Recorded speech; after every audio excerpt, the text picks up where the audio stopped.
مجرم شديد الخطورة، تم القبض عليك في قضايا كتير، نصب، بلطجة، تعديت بالضرب على أحدهم، تسببت ليه بأضرار جسدية ونفسية. ايه لا صلي على النبي، في ايه؟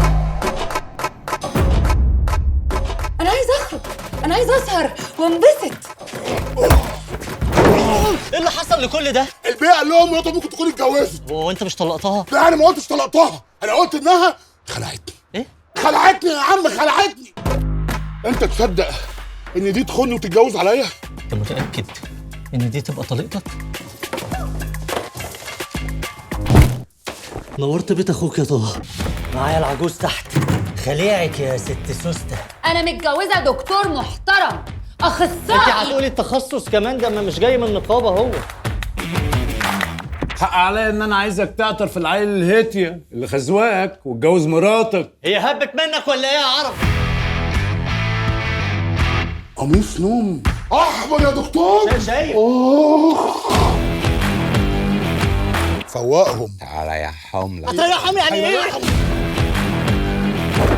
انا خلاص بلغت عنه. بلغت عن مين؟ طه رجعته السجن تاني.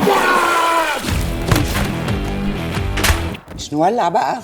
وحش وحش انا رايح كله ما بريح. وحش وحش انا صاحي ومركز وما بسرحش. وحش وحش سحر ما بتكرهنيش. لا بتكرهك.